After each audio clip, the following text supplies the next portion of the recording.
करता हूं कि आप सभी लोग स्वस्थ हैं और आप अपने साथ अपने परिवार का यानी घर का परिवार और एमसीएल परिवार दोनों का ख्याल रख रहे हैं। मैं ये भी उम्मीद करता हूं कि आप सभी लोग 1 घंटा बहुत अच्छी एक्सरसाइज कर रहे हो, अपने हार्ट अपने लंग को मजबूत कर रहे हो और अपनी इम्यूनिटी को बढ़ा रहे हो। तो चलिए शुरुआत करते हैं आज के इस सेशन के साथ। दोस्तों, रिवॉल्यूशन या क्रांति, इसमें 3 प्रमुख चीजें होती है। पहले तो क्रांति में बहुत सारे लोग बहुत भारी संख्या में उसमें पार्टिसिपेट करते हैं। दूसरी बात कि ये सभी लोग मिलके तब की जो प्रचलित पद्धति होती है उसमें पूरी तरह से बदलाव करते हैं, चेंज करते हैं, परिवर्तन करते हैं। और तीसरी प्रमुख बात कि ये सब काम वो बहुत ही कम समय में करते हैं और इससे ही कहा जाता है क्रांति या रिवॉल्यूशन। दोस्तों, हमारे देश ने भी एक क्रांति देखी और वो क्रांति थी 1857 की क्रांति, जिसे हम अपना पहला स्वतंत्र युद्ध भी कहते हैं।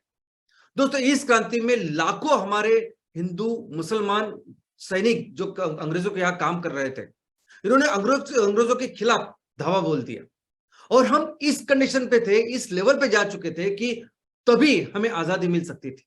लेकिन हमसे कुछ गलतियां हो गई जिसकी वजह से हम आजाद उस टाइम नहीं हो पाए। लेकिन अंग्रेजों ने देखा कि अगर सभी भारतीय एक हो जाए, सभी हिंदुस्तानी अगर एक हो जाए तो कोई भी काम उनके लिए असंभव नहीं है। और इसीलिए 1857 की इस क्रांति के बाद कि इन अंग्रेजों ने एक कूटनीति, पॉलिटिक्स का भाग समझ के हर वो जगह जहां जहां उनको मौका मिलता वहां वहां उन्होंने हिंदू और मुस्लिम इन दोनों में दरी पैदा की, झगड़े पैदा। जब हमें आजादी मिली, जब ये लोग देश छोड़ के गए, इस देश के 2 टुकड़े करके गए। तो लेकिन हमारे इस संगठन में भी रेवोल्यूशन, बार बार हम कहते हैं कि हमें क्रांति करनी है जिसका नाम है एमसीएल क्रांति। तो हम एक्चुअली ये क्रांति, परिवर्तन, ये बदल क्यों करना चाहते हैं? क्योंकि हम जो भी काम कर रहे हैं वो किसी बिजनेस के कैटेगरी में या किसी बिजनेस की तरह होता ही नहीं। इतने सारे प्रोजेक्ट्स एक साथ करना, इतने सारे लाखों लोगों को अपने साथ जोड़ना, सैटरडे सेशन के पीछे लगना, करा के लेना, ये सब किसी भी बिजनेस के साथ आप कंपैरिजन ही नहीं कर सकते। ना कोई बिजनेस ऐसा चलता है।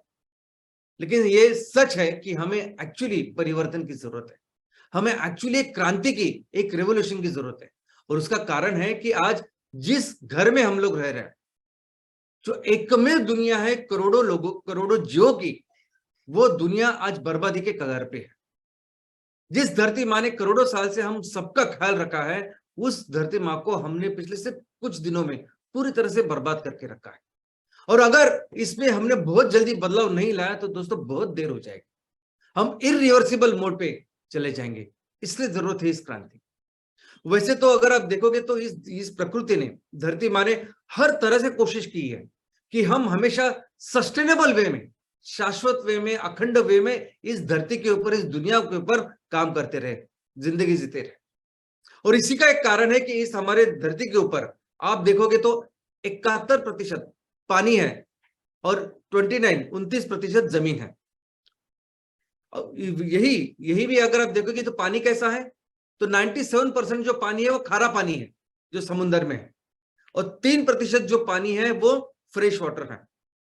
अभी 3% जो पानी है उसमें से भी 2% पानी हमारे बर्फ में है, बर्फ में जमा हुआ है। और सिर्फ 1% पानी है दुनिया का जो हमारे नदी, तालाब जो हमें वहां दिखाई देता है। तो वो भी एक इंपॉर्टेंट पॉइंट है कि क्यों हमने इस नदी, तालाब के जो पानी बह रहा है, ये नेचुरल, ये फ्रेश वाटर है, इसका कितना ख्याल रखना चाहिए। लेकिन दोस्तों, ये एक व्यवस्था है हमारे इस दुनिया को हमेशा के लिए सस्टेनेबल, उसकी व्यवस्था बनाए रखने के लिए। क्या आपको पता है कि अभी जिस ग्लोबल वार्मिंग की वजह से आज पूरी दुनिया तबाही के कगार पे है या तबाही की ओर हम सब जा रहे हैं, उसका कारण है ये ग्लोबल वार्मिंग। उसका कारण है जीवाश्म ईंधन, जिससे जो धुआं बन रहा है, जो गैसेस बन रहे हैं, वो इस वातावरण में बैठ के गर्मी पैदा कर रहे हैं। और ये जो गर्मी जो पैदा हो रही है, तैयार हुई हर दिन, और जिसको हर साल हम लोग बढ़ा रहे हैं, ये प्रकृति की व्यवस्था है जिसको मैक्सिमम सोखती है। ये 71% जो पानी है ना, वो 96% गर्मी सोखता है, ये पानी और बर्फ। 2-2.5% जो गर्मी है वो इस वातावरण में चली जाती है, और हमारे इस जमीन के ऊपर सिर्फ 2% गर्मी आती है। यानी जितनी भी तबाही अगर आज हम लोग देख रहे हैं वो सिर्फ 2% गर्मी की वजह से, बाकी की तो सब गर्मी सोखने का काम वो हमारी धरती माँ या हमारी प्रकृति कर रही है। लेकिन सोचिए, इस 2% गर्मी की वजह से भी आज कितना भारी नुकसान हम देख रहे हैं, कितने भारी संकट में हम लोग हैं। तो सोचिए कि अगर ये व्यवस्था ही नहीं होती, अगर हमारे धरती माँ ने, इस कुदरत ने, प्रकृति ने इस व्यवस्था ही नहीं अगर की होती, तो कितने पहले हम बर्बाद हो चुके होते। लेकिन आज भी अगर आप देखोगे कि आज परिस्थिति इतनी खराब हो चुकी है कि 2 दिन पहले हमने सभी ने बहुत बड़ा त्योहार मनाया, होली का त्योहार। होली का त्योहार याद यह दर्शाता है कि अभी ठंडी के दिन गए, सर्द का मौसम गया और गर्मी का मौसम चालू होने वाला। मैंने कभी जिंदगी में देखा नहीं कि होली के दिन इतनी भारी वर्षा हुई। हमारे यहाँ होली में मुंबई में, महाराष्ट्र में बहुत भारी वर्षा हुई, जिसकी वजह से हजारों लाखों हेक्टर किसानों का जो फसल थी, जो उगाई हुई, जो की हुई, वो बर्बाद हो गई।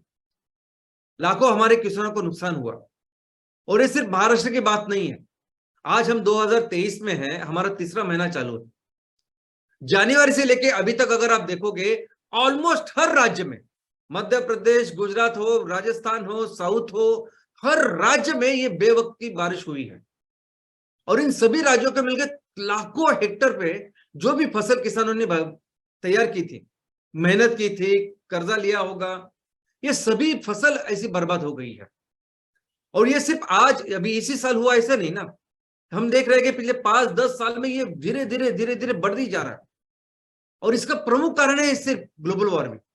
दोस्तों, जितने भी संगठन हैं दुनिया में जो इस ग्लोबल वार्मिंग के ऊपर काम कर रहे हैं, including IPCC, inter governmental panel on climate change, जो यूनाइटेड नेशन की सर्वोच्च संस्था है जो इसके ऊपर काम करती है, जितने भी साइंटिस्ट इस क्लाइमेट चेंज के ऊपर काम कर रहे हैं, वो कहते हैं कि जैसे जैसे ये क्लाइमेट चेंज का संकट, ये खतरा बढ़ेगा, इस संकट बढ़ेगा, तो वैसे वैसे सबसे ज्यादा नुकसान अगर किसी देश का होगा तो वो होगा भारत।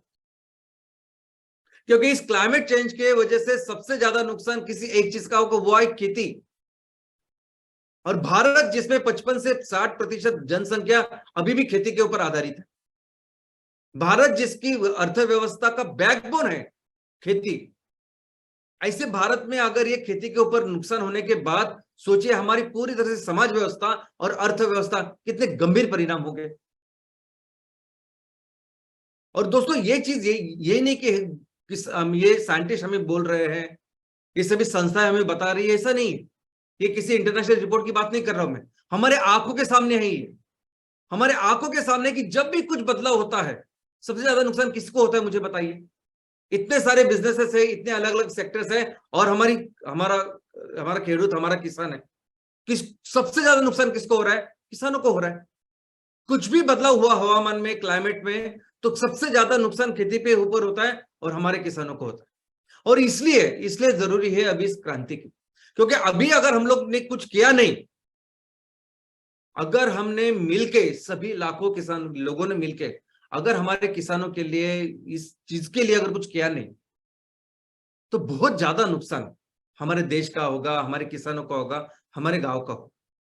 और इसलिए बार बार हम लोग इस शब्द का उपयोग करते हैं, क्रांति क्रांति, रेवोल्यूशन, क्योंकि ऑलरेडी बहुत देर हो चुकी है।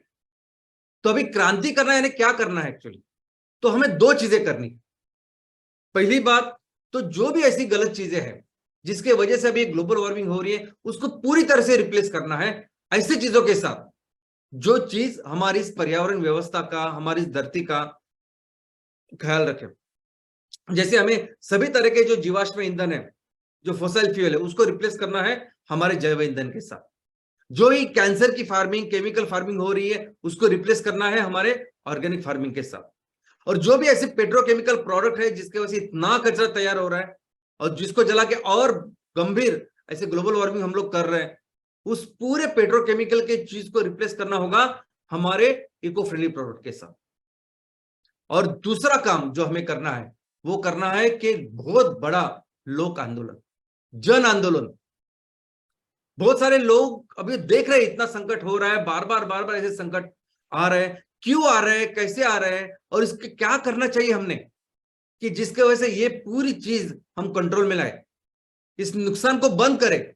ये लोगों को बताना होगा और इस तरीके से इन लोगों को इस पूरे चीज में शामिल करना होगा कि अगर कोई प्लास्टिक की थैली छोड़ अगर किसी कागज की थैली या जूट की थैली को लिए ले, तो भी उसको लगना चाहिए कि मैं अपने धरती को बचाने के लिए अपना कंट्रीब्यूशन कर रहा हूं।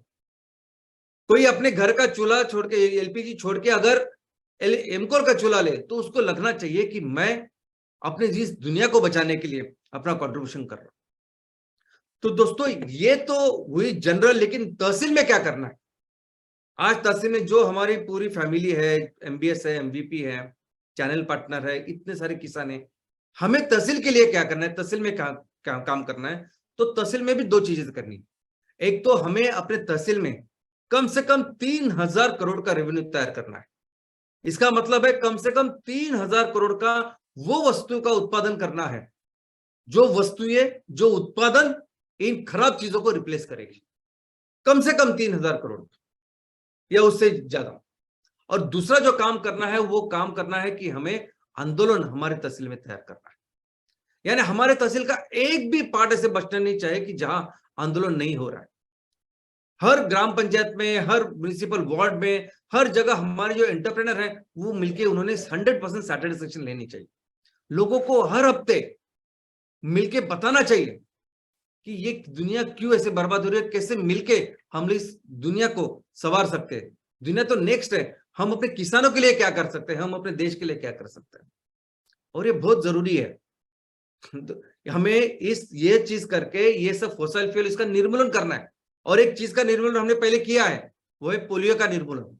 किस तरह किया हमने पोलियो का निर्मूलन? तो हमने सभी जो बच्चे जो 5 साल के भीतर है, सभी बच्चों को, एक भी बच्चा ऐसे बचा नहीं कि जिसको हमने पोलियो का डोज दिया नहीं। साल में 2 बार दिया, और ऐसे 10 साल की है, तब जाके हमने पूरी तरह से पोलियो का निर्मूलन किया। तो वैसे ही अगर हमें अपने तहसील से पहले, तो अगर तहसील के ऊपर फोकस करते और तहसील से 100% ये फॉसिल फ्यूल का निर्मूलन करना है, 100% पेट्रोकेमिकल का निर्मूलन करना है, तो हर जगह पे इस आंदोलन की शुरुआत होनी चाहिए। और दोस्तों आज जो पॉइंट हम डिस्कस करने वाले हैं वो यही है कि किस तरह से हम अपने तहसील में इस बिजनेस रेवेन्यू का निर्माण करेंगे। तो सबसे पहले जब मैं कहता हूं कि हमें साल में 3,000 करोड़ का रेवेन्यू तैयार करना है, या साल में 3,000 करोड़ का वो वस्तु का उत्पादन करना है जो इन खराब चीजों को रिप्लेस करे, तो ये सभी तहसीलों में मुमकिन है। आपका तहसील छोटा है, बड़ा है, किस राज्य में है, क्या चीजें है, वो कुछ देखने की जरूरत नहीं। भारत एक इतना समृद्ध देश है, इतना समृद्ध, इतना भर भर के कुदरत ने हमें दिया है कि हर तहसील में कम से कम 3,000 करोड़ का माल हम लोग तैयार कर सकते हैं। क्योंकि ये वही भारत है कि जो भारत पूरी दुनिया की, ये पूरा जो इतिहास है, मानव जाति का जो इतिहास है, संस्कृति का इतिहास है, अलग अलग देशों का जो इतिहास है, ये पूरे इतिहास में भारत हमेशा नंबर 1 की अर्थव्यवस्था था और बहुत आगे था। यानी किसी के साथ कंपैरिजन भी नहीं हो सकता, इतने आगे हम लोग थे। वो सिर्फ अंग्रेजों ने जो पिछले 300-400 सालों में जो हमारे बर्बादी की, उसके वजह से अभी ये हाल है। लेकिन फिर भी वो रिसोर्सेस आज भी हमारे पास है। आज भी अगर हम अपने तहसील में जो रिसोर्सेस है उसका सही उपयोग करें, तो हम आसानी से, हमें हमारा ये जो टारगेट है या हमें जो काम करना है अपना पोटेंशियल का, आसानी से इससे बहुत ज्यादा काम कर सकते हैं। और वो रिसोर्सेस क्या है? तो हमारे तहसीलों में है नंबर 1 इज जमीन, खेती। जो मिट्टी आज हमारे देश में है वैसी मिट्टी पूरी दुनिया में कहीं नहीं। अब किसी भी देश के साथ कंपैरिजन कीजिए, अमेरिका के साथ, चाइना के साथ, या किसी भी दूसरे देश के साथ। दूसरा है पानी। हमारे यहाँ जैसे रिवर सिस्टम है, इतने समुद्र, हिमालय से लेके कई सारे पर्वत श्रृंखला है और उनसे निकलती कई सारी नदियां हैं। ये नदियां का जो नदियों ने जिस तरीके से इस मिट्टी को बनाया है, जिस तरह से हमारा हर जगह को सुजलाम सुफलाम किया है, जिसकी वजह से हम नदियों को अपनी माता भी समझते हैं, उनको पूछते हैं। ये बहुत बड़ा रिसोर्स है, ऐसा रिसोर्स नहीं किसी दुनिया के पास, किसी देश के पास। इतनी जो बारिश आती है भारत में, ये भी बहुत बड़ा रिसोर्स है, इसका भी बहुत अच्छा उपयोग है, ये रेवेन्यू तैयार करने में हो सकता है, होने वाला है। और ये लोग अभी आबादी में दुनिया में नंबर 1 पे है, सबसे ज्यादा आबादी वाला देश बन चुके हैं हम। लेकिन ये सभी जो आबादी है, सभी जो लोग आज हमारे तहसीलों में, गांव में रह रहे हैं, ये ताकत है हमारी, क्योंकि ये बहुत बड़ा कंट्रीब्यूशन देने वाले हैं इतनी बड़ी अर्थव्यवस्था के निर्माण के लिए। और दोस्तों, इसके पीछे एक प्रॉपर प्लानिंग है, प्रॉपर ब्लूप्रिंट है, एक एक्शन प्लान है कि जिस एक्शन प्लान से हम लोग काम करेंगे और ये होने वाला है। और वो कैसे एक्शन प्लान है? तो हर ग्राम पंचायत में आज 650 हेक्टेयर जमीन है जो खेती के अंदर है, जहां खेती हो रही है ऑन एन एवरेज। किसी ग्राम पंचायत में कम हो सकती है, किसी ग्राम पंचायत में ज्यादा हो सकती है, लेकिन ऑन एन एवरेज सब ग्राम पंचायत में 650 हेक्टेयर इतनी जमीन के ऊपर आज खेती हो रही है। हम लोग तो उस जमीन को पकड़ ही नहीं रहे जो बंजर है, जिसके ऊपर आज कुछ नहीं हो रहा, लेकिन काम करें तो वो भी जमीन हमारा एक बहुत बड़ा रिसोर्स बन सकता है। आज उसकी बात ही नहीं करते, चलो। लेकिन आज अगर हर ग्राम पंचायत में 650 हेक्टेयर जमीन है, और इस 650 हेक्टेयर में से अगर हमने सिर्फ 20% जमीन इस ऊर्जा खेती के लिए इसका उपयोग किया, उसके ऊपर अगर नेपियर घास उगाया, तो ये जो जमीन है वो बनती है 120 से 130 हेक्टेयर। और जिस तरह से अभी नेपियर घास के अलग अलग हाइब्रिड तैयार हो रहे हैं, उसका अलग अलग यील्ड उत्पादन हो रहा है प्रति हेक्टेयर, तो अगर 120 से 130 हेक्टेयर के ऊपर अगर हम नेपियर घास उगाएंगे, तो हर ग्राम पंचायत में हम 2 प्रोजेक्ट चला सकते हैं। एक तो है बायोकोल का, एमकोल का प्रोजेक्ट, जिसकी क्षमता होगी 100 टन पर डे इनपुट, और दूसरा है हमारा एमसीएनजी का प्रोजेक्ट, बायो सीएनजी का प्रोजेक्ट, जिसकी क्षमता भी 100 टन पर डे इनपुट है। और ये सभी प्रोजेक्ट मॉड्यूलर प्रोजेक्ट है, यानी हर प्रोजेक्ट एमकोल का और हम हर प्रोजेक्ट एमसीएनजी का, ये हमेशा 100 टन पर डे का इनपुट का ही रहने वाला है। अगर किसी तहसील में 500 टन का प्रोजेक्ट शुरुआत करनी है, 500 टन पर डे इनपुट की, तो इसका मतलब 100 के हमें 5 प्रोजेक्ट लगाने। 1000 टन का प्रोजेक्ट लगाना है तो इसका मतलब है 100 के 1000 करने। बाकी की जैसे लोग इंडस्ट्री जैसे काम करती है कि 100 से अगर 200 लगाना तो वो बड़ा, 500 का और बड़ा, वैसे काम नहीं करना हमें। मॉड्यूलर प्रोजेक्ट करेंगे, यानी हर ग्राम पंचायत में एक एमकोल और एक एमसीएनजी प्रोजेक्ट हम कर सकते हैं। उसके अलावा ग्राम पंचायत में जो बची हुई 80% जमीन है, उसमें 50 से 60% जमीन पे हम वही खेती करेंगे जो आज की तारीख में वहां के किसान कर रहे हैं। वहां के जो एग्रो क्लाइमेटिक कंडीशन है उसके साथ जो खेती होती है, वो खेती किसान कर रहे हैं। तो वैसे ही हम लोग करेंगे, लेकिन 100% ऑर्गेनिक करेंगे। और जब ऑर्गेनिक खेती करेंगे 100%, तो उसके ऊपर प्रोसेसिंग करके उत्पादन भी तैयार करेंगे, ताकि हम अच्छे इनकम किसानों को भी दे पाए। और वो जो चीज है, वो जो प्रोसेस्ड फूड है या प्रोसेस वेजिटेबल है या जो भी उत्पादन है, वो पूरी दुनिया में हम बेच सकते हैं। और दोस्तों 5 से 10% जमीन के ऊपर हम वो खेती करेंगे कि जिससे हम आयुर्वेदा, हम कॉस्मेटिक्स, इन सब चीजें तैयार कर पाए। अभी सिंपल कॉस्मेटिक की एक बहुत बड़ी इंडस्ट्री है। आज हम लोग जो साबुन का इस्तेमाल करते हैं, साबुन, शैम्पू, ये सभी कुछ चीज है, ये कॉस्मेटिक में जो प्रोडक्ट्स है अलग अलग, ये सभी केमिकल्स है। और ये कई सारे लोगों को तो इसकी बहुत सारी एलर्जी होती है, और स्किन, बाल, इसको सब डैमेज करते हैं। लेकिन इससे कई अच्छे उत्पादन हम अपने खेतों में ले सकते हैं। हमारे पास बहुत बड़ी धन संपदा है। आयुर्वेदा जो शास्त्र 1200 साल तक लिखा गया, बहुत बड़ा नॉलेज इसमें है। हम वो उत्पादन करके पूरी दुनिया को एक अच्छे उत्पादन दे सकते हैं। उसके लिए 5 से 10% जमीन है, और 20% जमीन जो हमारे खेतों में, जो हमारे एग्रीकल्चर में है, वो हम रखेंगे उन जीवों के लिए जो जीव हमारे साथ, हमारे गांव में, हमारे तहसील में रहते हैं। क्योंकि ये दुनिया जितनी अपनी है उतनी उनकी भी है, और करोड़ों साल से वो यहाँ रह रहे हैं, तो उनका ख्याल रखना भी हमारी जिम्मेदारी, और वो हम करेंगे। वो जैव विविधता के लिए, वो बायोडाइवर्सिटी के लिए हम 20% जमीन रखेंगे। लेकिन दोस्तों फिर उन परिवारों क्या जिनके पास जमीन ही नहीं है, ये तो हमने बताया कि जमीन को हम कैसे इसका यूटिलाइज करेंगे, लेकिन ये जो परिवार है, ये परिवार भी अपना कंट्रीब्यूट कर सकते हैं। ये परिवार भी कर सकते हैं एनिमल हस्बेंड्री, पशुपालन। अभी पशुपालन का भी अगर आप इंडस्ट्री देखें, पशुपालन की इंडस्ट्री, तो आज की तारीख में जो पशुपालन हो रहा है ना, वो फैक्ट्री फार्मिंग हो रहा है। फैक्ट्री जैसे, फैक्ट्री में जैसे बेजुबान ऐसी चीजें, निर्जीव चीजें आती है ना, और जिसके ऊपर आप चीजें करती है, वैसे ही इन सभी जो हमारे जानवर है, जो एनिमल्स है, उनको ट्रीट किया जाता है। ऐसे देखते ही नहीं कि सजीव है करके, उनको जरा भी भावना नहीं, जीव नहीं, इस तरीके के साथ उनके साथ बर्ताव किया जाता है। और इतने बड़े लेवल पे वो फार्म्स रहते हैं कि उनको कोई भी कुछ भी सुविधा इन जानवरों को नहीं होती है, और ये गलत है। जिस तरह से ये पशुपालन पूरी दुनिया में हो रहा है, ये तरीका ही गलत है। इनफैक्ट जैसे कोरोना पूरी दुनिया में फैल गया, कोरोना का उगम कैसे हुआ, उसका स्रोत क्या है, तो उसका एक कारण नहीं, उसका कारण ही है इस तरह की ये जो एनिमल की फार्मिंग हम लोग कर रहे हैं, पशुपालन की फार्मिंग कर रहे हैं, ये है। ऐसे बहुत बड़ा संशोधन हुआ है, क्योंकि ये जो कोरोना नॉर्मली इन सभी जानवरों में रहता है, इस तरह के अननेचुरल वे में हम लोग पशुपालन कर रहे हैं, इसके वजह से कोरोना वो छोड़ के हमारे यहाँ आ गया, ऐसी थ्योरी है। तो सबसे अच्छा पशुपालन वही हो सकता है कि हर व्यक्ति, हर परिवार अपने अपने हिसाब से पशुपालन करे, 2, 4, 5 गाय उसको पाले। और हमें पता है कि हम जब भी किसी जानवर को अपने साथ पालते हैं, वो हम अपने परिवार का हिस्सा समझ के पालते हैं, इतना प्यार उसको देते हैं।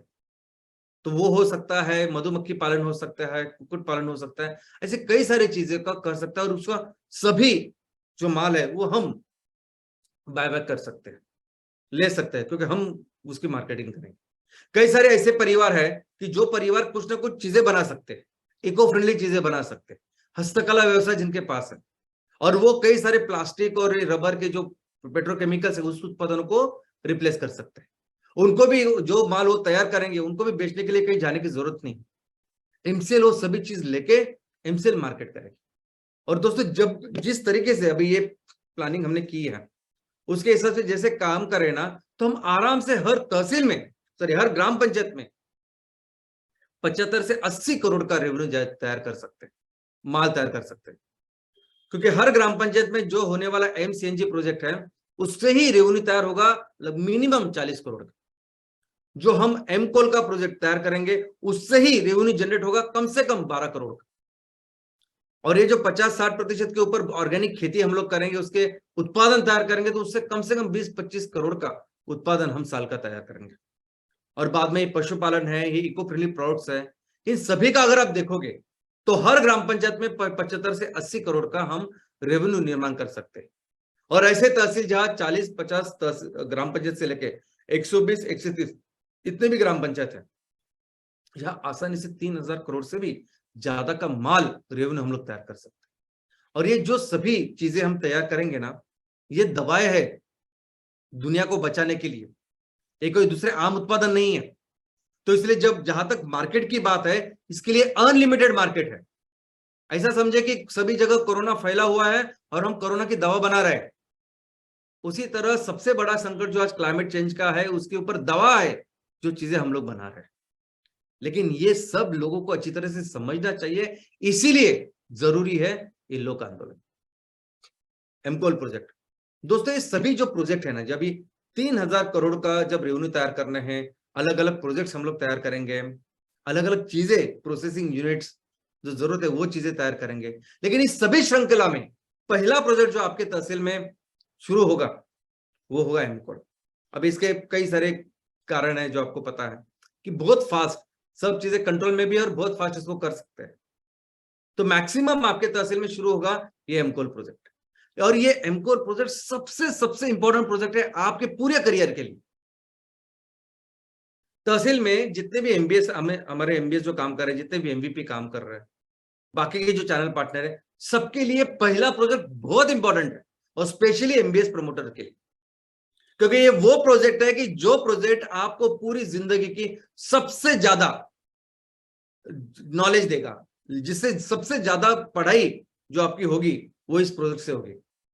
ये प्रोजेक्ट सिर्फ बिजनेस का प्रोजेक्ट नहीं, ये पढ़ाई का प्रोजेक्ट है, ये लर्निंग का प्रोजेक्ट है। और ये बहुत इंपॉर्टेंट, सबसे ज्यादा जिसके ऊपर काम करना है, बहुत ज्यादा सीखना है, ऐसा वो प्रोजेक्ट है। अब इसमें दो चीजें हैं, क्यों मैं ऐसा बोल रहा हूं। नंबर वन, ये जो एमकोल का प्रोजेक्ट है ना, ये जैव ईंधन का प्रोजेक्ट है, और हमारे पूरे फैमिली में अभी लाखों की फैमिली हमारी एमसीएल की है, लेकिन इस परिवार में कोई भी ऐसा आदमी नहीं है कि जिसने बायोफ्यूल्स के ऊपर, जैव ईंधन के ऊपर जिसने डिग्री हासिल की है, जिसके पास डिग्री है, डिप्लोमा है, जो बायोफ्यूल का इंजीनियर है और उसके बाद ये काम कर रहा है, कोई नहीं है।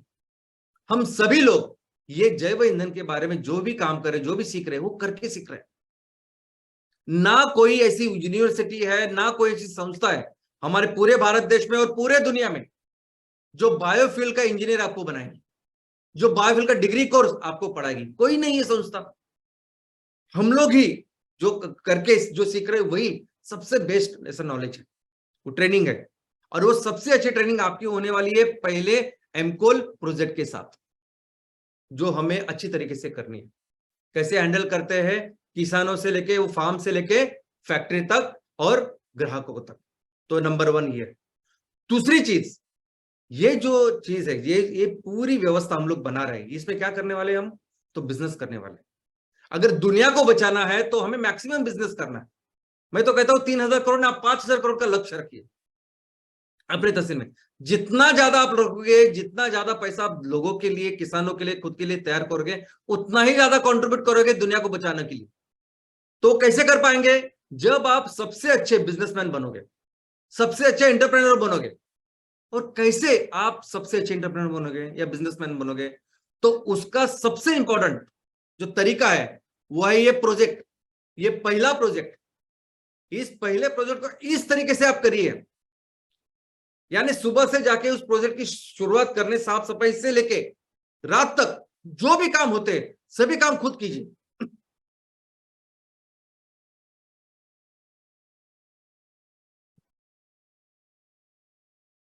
क्योंकि यही तरीका है, यही तरीका है सक्सेसफुल बिजनेसमैन बनने जैसा, बनने के लिए।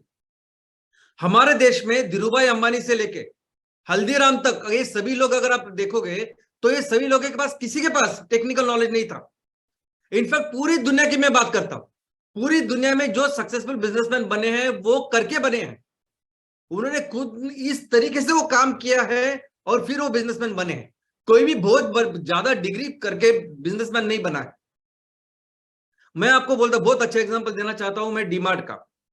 आज डीमार्ट इस तरीके की रिटेल स्टोर है, चेन है, कि जिनके आगे अभी रिलायंस स्मार्ट हो या बिग बाजार हो, सब पीछे है। इतना आगे निकल गया है डीमार्ट। लेकिन आपको पता है डीमार्ट की शुरुआत कैसे हुई? डीमार्ट के जो ओनर है राधा कृष्ण दमानी साहब, उन्होंने पहली बार एक डिपार्टमेंटल स्टोर सेम डीमार्ट जैसा, जो छोटे से था अपना बाजार, उसको पहले रेंट पे लिया 1.5 साल। उस 1.5 साल उस डिपार्टमेंटल स्टोर को खुद चलाया, खुद जाते थे सुबह उसको दुकान को खोलने के लिए, मैनेजर जैसे बैठते थे, हर चीज को देखते थे कि किस तरह से रॉ मटेरियल आता है, जो चीजें आती है, कैसे, कहाँ खर्चा होता है, कहाँ खर्चा हम बचा सकते हैं। और आपको सुन के आश्चर्य होगा, ये काम उन्होंने तब किया जब उनके जेब में 8,000 करोड़ रुपए थे। कौन करेगा, कौन करेगा आदमी ऐसा काम जिसके जेब में 8,000 करोड़ है? और वो भी उन्होंने खरीदा नहीं, जो आराम से खरीद सकते थे। उन्होंने पहले उसके ऊपर काम किया, सब चीजें अपने हाथ से की, तब उन्हें समझा कि कहां मैं पैसे बचा सकता हूं, कहां ग्राहकों को अच्छी चीजें दे सकता हूं और कहां मैं अच्छा प्रॉफिट कर सकता हूं। और इसलिए देखोगे आप कि आज डीमार्ट डीमार्ट है, इतना बड़ा बन चुका है। और वैसी सेम स्टोरी है मैकडोनल्ड की। मैकडोनल्ड के आज 35,000 38,000 से भी ज्यादा आउटलेट्स है पूरी दुनिया में। लेकिन पहली बार जब मैकडोनल्ड शुरू हुआ ना, तो वो मैकडोनल्ड जो बंधु थे, दो भाई, वो खुश थे एक दुकान के साथ। जैसे एक होटल के साथ खुश होते ना हम लोग, वैसे एक होटल के साथ, वो एक दुकान के साथ, दोनों खुश थे। वो एक बिजनेसमैन थे, रे क्रॉक, जिन्होंने मैकडोनल्ड को वो बनाया जो आज मैकडोनल्ड है। 38,000 उसकी जो आउटलेट्स है। उन्होंने सिर्फ काम किया पहले इस प्रोजेक्ट के ऊपर। पहले देखा कि एक दुकान मैं किस तरह से चला सकता हूं, कौन सी कैसे क्वालिटी अच्छी रख सकता हूं, कैसे उस समय में उनको डिलीवरी दे सकता हूं। तो दोस्तों, ये सभी लोग जो महान बने, जो इतने बड़े बिजनेसमैन बने, वो बने अपने पहले प्रोजेक्ट के ऊपर। ये जो पहला प्रोजेक्ट है ना, ये पहला प्रोजेक्ट आपके लिए सबसे इंपॉर्टेंट प्रोजेक्ट है। बाद में एमसीएनजी के प्रोजेक्ट आएंगे, बाद में कई सारे प्रोजेक्ट आपको करने हैं, लेकिन ये प्रोजेक्ट आपको सही मायने में बेस्ट ट्रेनिंग देगा, आपको बेस्ट बिजनेसमैन बनाएगा, बेस्ट एमबीए बनाएगा। और अगर इकोनॉमिक्स की बात करें तो ये जो व्यवस्था हम अपने तहसील में तैयार करने वाले हैं, उसकी अगर इकोनॉमिक्स देखोगे तो 100 टन पर डे इनपुट है रॉ मटेरियल का, 30 टन आउटपुट है, हर दिन 30 टन हम लोग माल या प्रोडक्ट तैयार करेंगे। अनटोरिफाइड एम्पल की बात करते हैं सिंपल, और उसको जब 15 रुपए से हम बेचेंगे तो हर दिन 4.5 लाख का रेवेन्यू का निर्माण होगा, और वो बन जाता है साल का 16 करोड़ 20 लाख रुपए। और जब 16 करोड़ 20 लाख का माल आप बेच रहे हो साल का, और कम से कम 20 से 25% भी अगर अपने प्रॉफिट पकड़ा, तो भी 3 करोड़ 24 लाख से लेकर 4 करोड़ 5 लाख तक आपका प्रॉफिट होगा कंपनी का, जिसमें आपका खुद का जो इनकम है वो 32 लाख से 40 लाख तक है। और ये जो सिचुएशन, ये ऑप्टिमम सिचुएशन है सबको, कि ये जब 100% पे वो पूरी कैपेसिटी पे प्लांट चलेगा, सब कुछ सही हो रहा है, 100 टन माल आ रहा है, 30 टन माल तैयार होकर जा रहा है, 15 रुपए पे हम लोग बेच रहे हैं, उसका ट्रांसपोर्टेशन कंट्रोल में है, लॉजिस्टिक्स कंट्रोल में है, वो बराबर हो रहा है, टैक्सेशन हमारा सब सही चल रहा है, ये वो सिचुएशन है। लेकिन आज शुरू करने के साथ वह सिचुएशन जाने के लिए कई सारी चीजें जो आपको सीखनी है, पढ़नी है, उसकी उसकी उसकी स्टडी करनी है, क्योंकि आज की तारीख में ये सभी जो प्रोजेक्ट चलते हैं, यानी लोग बोलते ही नहीं बायोकोल के प्रोजेक्ट, वो क्या बोलते हैं, बायोमास ब्रिकेट के प्रोजेक्ट, और वो सभी जो बनते हैं वो सभी ड्राई बायोमास के ऊपर है। बायोमास आया, उसको फिर उसके ब्रिकेट्स बनाए और बेचे, बस इतना ही है। रॉ मटेरियल की क्वालिटी क्या है, मैं जो प्रोडक्ट बना रहा हूं उसकी क्वालिटी क्या है, इसमें ज्यादा कोई बॉदर ही नहीं करता। कचरे के ऊपर जैसे प्रोजेक्ट बनते हैं, वैसे बायोमास ब्रिकेट के प्रोजेक्ट आज हर जगह है। और जिस इंडस्ट्री का निर्माण हम लोग कर रहे हैं ये बहुत अलग है, हम तो काम ही कर रहे हैं वेट बायोमास के ऊपर। कई सारी हमारी जो एनर्जी है, जो पैसे लगने वाले हैं, बिजली लगने वाली है, मैक्सिमम बिजली तो मॉइस्चर कम करने के लिए लगने वाली है। कई सारे ऐसी चीजें हैं कि जो पहली बार हम इंडस्ट्री में करेंगे, और आपको सीखना होगा, ये समझना होगा। जो लोग जिन्होंने अभी ये प्रोजेक्ट जिनके पास है, वो जो कर रहे हैं, उनको अगर पूछेंगे तो आपको पता चलेगा कई सारी चीजें जो आप खुद करोगे तब आपको पता चलेगा कैसे बेहतर कर सकते हैं। और इन सब चीजों में ये जो ऑप्टिमाइजेशन ऑफ प्लांट है, यानी सभी चीजें सीख के वो बेहतर करने के लिए, और 100% उस कैपेसिटी पे, जिस कैपेसिटी का ये प्लांट है, उस पे जाने के लिए कम से कम 6 से 9 महीने लगते हैं। 6 से 9 महीने लगते ही है किसी भी प्लांट को, और हम तो पहली बार कर रहे हैं, किसी ने किया नहीं, आजू बाजू कोई आपको एक्सपर्ट नहीं दिखेगा वहां कि जो आपको इस पे गाइड करेगा, आपको सीखना है करके। तो आपको ज्यादा पढ़ाई करनी होगी, क्योंकि 3-4 महीने के बाद फसल आने वाली है, नेपियर घास तैयार होने वाला है, तो हमको 4 महीने बाद तो हमको पूरी तरह से तैयार होना है इस सब चीजों के ऊपर काम करके। तो दोस्तों, आप कंटिन्यूअस उसके ऊपर पढ़ाई, कंटिन्यूअस रिसर्च डेवलपमेंट, इसकी तो एक आदत, एक संस्कृति या कल्चर तैयार कीजिए आप अपने फैक्ट्री में।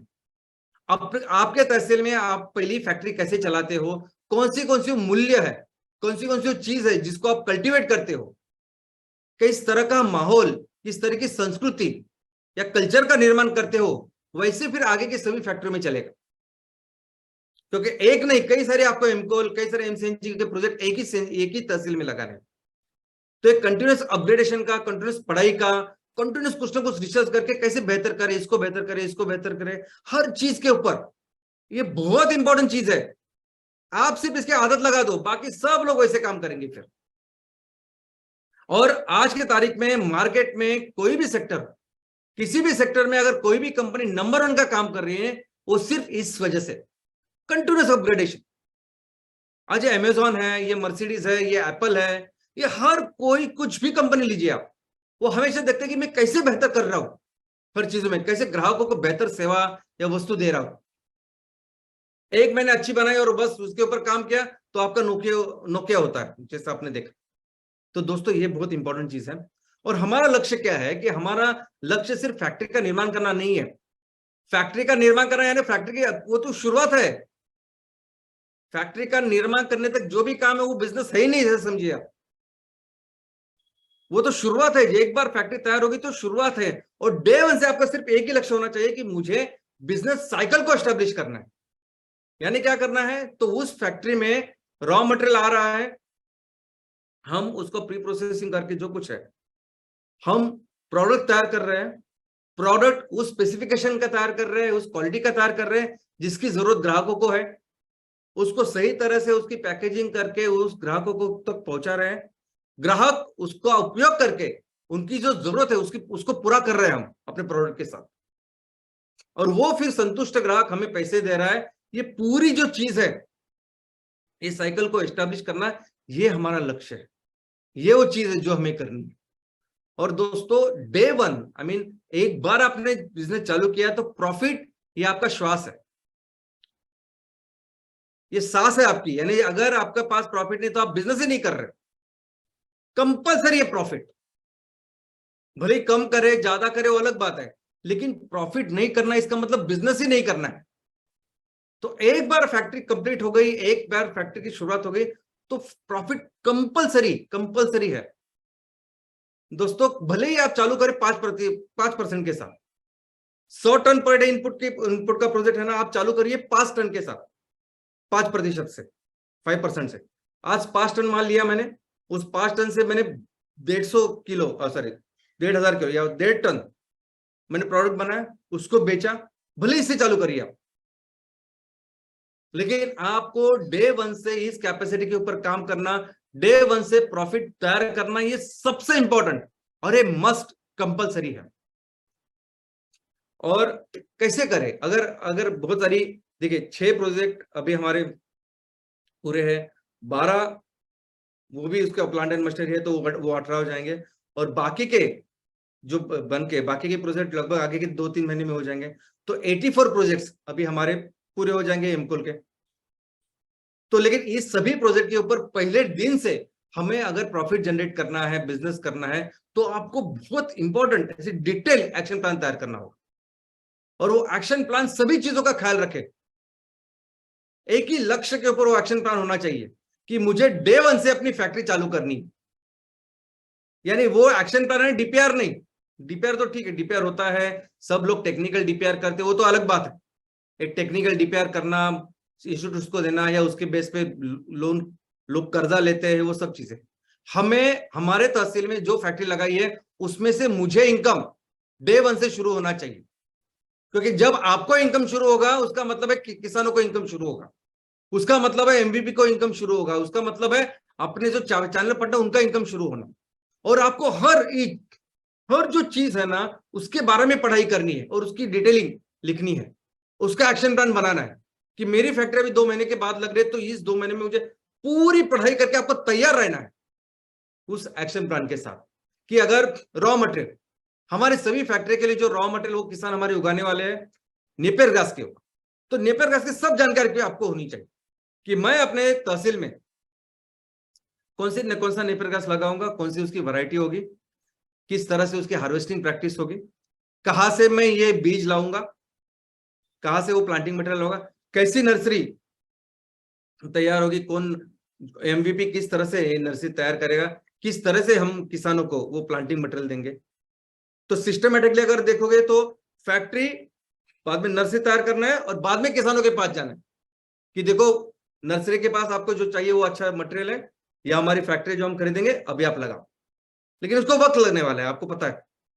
और मुझे पहले दिन से अगर फैक्ट्री शुरू करनी है तो कौन सा रॉ मटेरियल आज मुझे मिल सकता है, कौन सा रॉ मटेरियल की जिसके साथ मैं आज उत्पादन कर सकता हूं, वो मेरे तहसील में है क्या, मेरे गांव के आजू बाजू है क्या, या थोड़ा दूर है तहसील के आगे है, और वो वैसा है तो उस तहसील वो रॉ मटेरियल के क्या क्या कैरेक्टरिस्टिक है, क्या क्या चीजें जो नेपियर घास में होता है कि उसके मॉइस्चर कंटेंट इतना है, उसकी बाइंडिंग प्रॉपर्टीज है। तो वो जो रॉ मटेरियल आज की तारीख में डे वन से अगर मुझे फैक्ट्री चालू करनी है, जो रॉ मटेरियल अवेलेबल हो जाएगा तो उसमें क्या क्या विशेषता है जिसको मैं उसको उपयोग कर सकूं, और अगर उसको लाना है मेरे फैक्ट्री में तो उसका कटिंग, लॉजिस्टिक, ट्रांसपोर्टेशन, उसका कितना खर्चा लगेगा, किस रेट से वो मुझे फैक्ट्री में पड़ेगा। ये चीजें आपको नेपियर ग्रास के लिए भी तैयार करनी है, और अभी जो डे 1 से फैक्ट्री शुरू करनी है उसके लिए भी। नेपियर ग्रास भी आज जहां जहां आप प्लांटेशन कर रहे हो, अपनी फैक्ट्री कहाँ है, वो प्लांटेशन करने वाला इलाका किधर है, कहां से मैं ट्रांसपोर्टेशन लाऊंगा, कैसे मेरे रोड्स है, कितना खर्चा होगा पर टन, ये सब लिखना पड़ेगा, आपको करना पड़ेगा। और आज तो डे 1 से फैक्ट्री चालू ही करनी है कंपल्सरी, तो उस हिसाब से क्या करना वो भी आपको एक्शन प्लान तैयार करना पड़ेगा। फिर प्री प्रोसेसिंग है, अगर वेट बायोमास अवेलेबल है तो उसकी प्री प्रोसेसिंग कैसे करें, कैसे उसका मॉइस्चर कम करें, उसके ऊपर काम करना होगा। इस मैन्युफैक्चरिंग प्रोसेस, आज हम ब्रिकेट्स मैन्युफैक्चरिंग करेंगे, पिलेट्स मैन्युफैक्चर करेंगे, जो जो मशीनरी यंत्र आपके यहाँ आएंगे, जब आएंगे तब उनके ऊपर आपको काम करना है, उनकी पढ़ाई करनी है। और कैसे प्लांट की एफिशिएंसी बढ़ाए, कैसे बिजली की लागत उसकी कम हो, पानी की लागत कम हो, एफिशिएंटली वो प्लांट चले, इसके ऊपर काम करना होगा। ऑपरेशन मेंटेनेंस, यानी एक ये तो ऐसी चीज है कि अगर आप मर्सिडीज की भी फैक्ट्री हो या जूतों की भी फैक्ट्री है, वहां एक सभी लोग इसके ऊपर काम करते हैं कि कैसे ऑपरेशन मेंटेनेंस में हम 2 पैसे कमाए, बचाए। क्योंकि अगर आपने कहीं 10 पैसे बचाए, 50 पैसे बचाए, तो वो पूरे जो साइकिल है, बिजनेस साइकिल में, वो बहुत ज्यादा पैसा बचता है, और ये जो बचने वाला पैसा है सब आपका प्रॉफिट है। तो ये भी आपको देखना होगा कि किस तरह से मैं पैसे मेरे फैक्ट्री में थोड़े थोड़े 1 रुपया 2 रुपया भी बचता है तो भी वो बहुत बड़ा सेविंग है। प्रोडक्ट, जो प्रोडक्ट मैं अपने फैक्ट्री में बना रहा हूं, वो प्रोडक्ट टोरीफाइड, नॉन टोरीफाइड, उसकी क्या विशेषताएं हैं, क्या कैलोरीफिक वैल्यू है, कहाँ का ये इस्तेमाल होते हैं, इस सब की पढ़ाई आपको करनी है। सर्टिफिकेशन, हर जो बैच हम लोग तैयार करेंगे हर दिन, उसका सर्टिफिकेशन करके हमको किसानों को, ग्राहकों को देना है, उपभोक्ताओं को देना है। तो अगर हम नेपियर घास से नहीं उगा रहे, दूसरी से अगर हम लोग तैयार कर रहे हैं, तो सर्टिफिकेशन में हम लोग लिखेंगे उसमें कि रॉ मटेरियल अभी हमने ये इस्तेमाल किया है, और ये उसकी क्वालिटी है, ये प्रोडक्ट है, और ये उसका सर्टिफिकेट है। और सबसे इंपॉर्टेंट ये है मार्केट। देखो क्या है कि हमें तहसील में कई सारे एमकोल के प्रोडक्ट्स करने हैं, और हमें दुनिया के लिए काम कर रही है, बात तो बराबर है, लेकिन शुरुआत करनी है हमें अपने तहसील के साथ। हमें पहले तो अपने तहसील को कार्बन न्यूट्रल करना है, जहां जहां जीवाश्म ईंधन का उपयोग हो रहा है उसे रिप्लेस करना है इस एमकोल के साथ, हमारे जैव ईंधन के साथ। तो हमारी तहसील की पूरी पढ़ाई आपकी होनी चाहिए, कितने होटल है, कितने घर है, कौन क्या क्या इस्तेमाल करता है, कितनी इंडस्ट्रीज है, किसकी क्या जरूरत है, इसकी पूरी डिटेल पढ़ाई आपके पास होनी चाहिए। ऐसी होनी चाहिए कि फैक्ट्री शुरू होने के पहले ही वो जो हर दिन 30 टन का माल तैयार होने वाला है, उसके ऑर्डर पहले से ही आपके तहसील से तैयार होने चाहिए। और फिर वो हम कैसे पहुंचाएंगे लोगों के पास, ये पैकेजिंग, ट्रांसपोर्टेशन, ये जो करना है कस्टमर के लिए वो कैसे करेंगे, उसमें भी आपको सोचना है। कैसे, किस गाड़ी से वो सब जाएंगे, कौन सी गाड़ी है जो हमारे आसानी से तहसील में घूम सकती है, हो सकती है एक छोटी सी रिक्शा हो, वो ये काम कर सकती है। और ये पूरा टैक्सेशन का स्ट्रक्चर, ये सब बेचने के बाद बहुत सारे ऐसे चीजें हैं कि जहां इनकम टैक्स में, बाकी के टैक्सेस में वो हमें कंसेशन भी है। तो कौन से गवर्नमेंट के नॉर्म्स हैं, पॉलिसीज है, उसके हिसाब से हम ये टैक्सेशन स्ट्रक्चर बैठा सकते हैं, इसके ऊपर भी काम करना हो। डिटेल पढ़ाई कीजिए, डिटेल, ताकि आप जो है आपका रिजल्ट बहुत अच्छा है। अभी ये जो पढ़ाई मैं बोल रहा हूँ, ये कोई एकेडमिक की पढ़ाई नहीं, यानी इसको टेक्निकल पढ़ाई कीजिए, बाकी सब पढ़ाई कीजिए, और सिर्फ एकेडमिक्स करके सर्टिफिकेट लीजिए, ये नहीं है।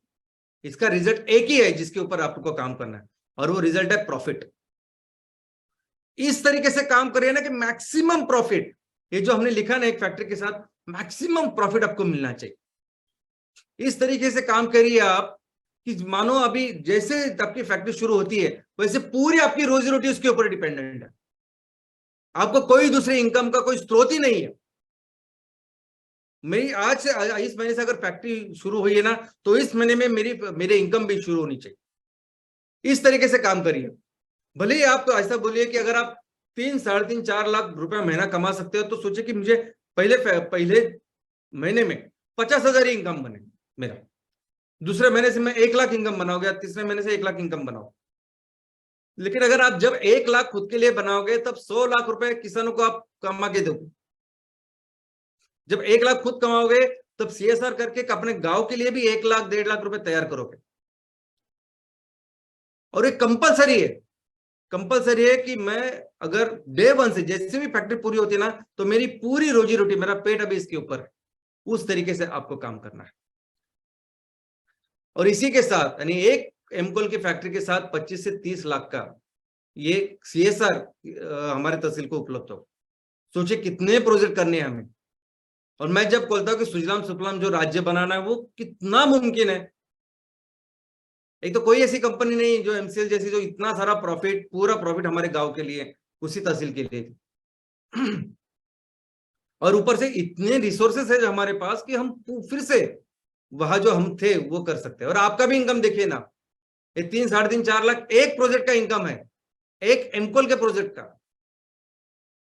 ऐसे हर ग्राम पंचायत में प्रोजेक्ट करने हैं, MCNG के प्रोजेक्ट, उसकी तो इनकम इससे ज्यादा होगी। और आप सभी लोग जो पहला प्रोजेक्ट होगा ना एमकोल का, ऐसा समझे कि हम पहले अभी पहली कक्षा में सबका भी प्रवेश हो रहा है। पहली कक्षा में हम सभी जा रहे हैं स्कूल में। एकदम पढ़ाई कीजिए, काम कीजिए, मेहनत कीजिए पूरी, और ज्यादा से ज्यादा मार्क्स यानी ज्यादा से ज्यादा प्रॉफिट लेने की आप कोशिश कीजिए। और हम देखेंगे कि कौन सी फैक्ट्री में कौन सा आदमी या कौन सा वो उद्योजक जो सबसे ज्यादा मार्क्स या सबसे ज्यादा प्रॉफिट जनरेट करता है। और दोस्तों, आज की तारीख में, आज की परिस्थिति में हमारे किसान बहुत बड़े संकट से जा रहे हैं। ये जो हमने जिससे शुरुआत की कि आज बेवक्त बारिश की वजह से लाखों हेक्टेयर का नुकसान हो रहा है, और इस लाखों हेक्टेयर के साथ लाखों हमारे किसानों का परिवार है जो आज भयंकर संकट से गुजर रहा है। और हमारा ये जो संगठन है, हमारी ये जो कंपनी है MCL है, इसका केंद्र बिंदु ही है किसान। हमारे सभी जो बिजनेस मॉडल है, सभी तरह के बिजनेस करने के तरीके हैं, हम सबसे ज्यादा इंपॉर्टेंस हमारे किसानों को देते हैं। हम देखते हैं कैसे किसानों को ज्यादा से ज्यादा इनकम मिले। यानी हम किसानों को इतना अच्छा इनकम दिलाना चाहते हैं कि आने वाले दिनों में सभी बच्चों को ये समझ में आए कि अगर अच्छा आपको ऑक्यूपेशन चाहिए, अच्छा पैसा कमाना है अगर जिंदगी में, तो आपको करनी होगी खेती। इस तरीके के हम विचार, इस सोच के साथ हम लोग किसानों के साथ अगर काम कर रहे हैं, तो हमें इस संकट में भी किसानों के लिए खड़ा होना पड़ेगा, उनके लिए काम करना पड़ेगा। तो आप जाइए, आपके तहसील में आजू बाजू जहां भी किसान इन संकट को फेस कर रहा है, किसान के ऊपर अगर संकट है, तो सर्वे कीजिए, जाके देखिए कि किसान को कैसे नुकसान होता है, क्या प्रॉब्लम्स है, क्या परेशानी है जिससे ये किसान गुजरते हैं। और जब ऐसा सब नुकसान किसान का हो सकता है, तो हम उसकी कैसी मदद कर सकते हैं। ये सभी जो क्रॉप्स है, ये सभी जो डैमेज हुए जो फसल है, क्या इस फसल को हम रॉ मटेरियल करके इस्तेमाल कर सकते हैं, क्योंकि अल्टीमेटली ये भी बायोमास है। तो ये सभी जो फसल है, इसको कैसे हम लोग रॉ मटेरियल करके इस्तेमाल करें, इसका कैसे मॉइस्चर कंटेंट जो भी हो कैसे उसको कम करें, क्या आज है। और इस सब चीजों में आपको वहां के जो तालुका कृषि अधिकारी वो मदद करेंगे, उनको पता है सब कुछ चीज। अगर वो जो अपने तहसील में अगर नहीं है, आजू बाजू भी है, तो भी हम लोग उसको कटिंग करके, ट्रांसपोर्टेशन करके, लॉजिस्टिक करके अगर हम लोग अपने फैक्ट्री में लाए, तो उसका कितना कॉस्ट रहेगा, कितने पैसे हमें खर्च करने पड़ेंगे, और ये इस करने के बाद कितने रुपए में ये रॉ मटेरियल बनेगा, तैयार होगा, कितने रुपए में हम अपनी ये जो उत्पादन तैयार कर पाएंगे और उसको बेच पाएंगे।